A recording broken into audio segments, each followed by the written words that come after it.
এই পৃথিবীতে আমরা না কোনো কিছু পেয়েই সন্তুষ্ট নয়, সেটাই আজকে আপনাদেরকে বলতে চাইছি। আসসালামু আলাইকুম, সবাই কেমন আছেন? আশা করি সবাই অনেক বেশি ভালো আছেন।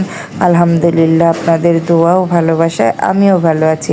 আমি এখন চলে যাব চিটাং রোড হাজিপাড়া পঙ্কু মসজিদের সামনে। ওখানে আমার ননাসের বাসা, আর সেখানে আমার শাশুড়ি আর ছোটো ননদ আছে, সেখানে চলে যাব। কিন্তু দেখেন বাইরে অনেক কুয়াশা, ঠান্ডার কারণে যেহেতু সকালবেলা রওনা দিয়েছি, আমার কাছে অনেক খারাপ লাগছিল। আসলে আমরা কোনো কিছু পেয়েই না সন্তুষ্ট না। যখন খুব বেশি রোদ ছিল, সূর্য মামা খুব রেগে গিয়ে অনেক তাপ দিয়েছিল, তখন সূর্য মামাকে সবাই কম বেশি নানান কথা শুনিয়েছি।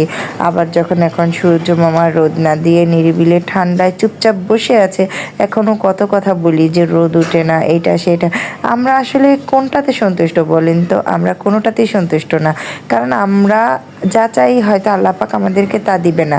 আল্লাহ পাক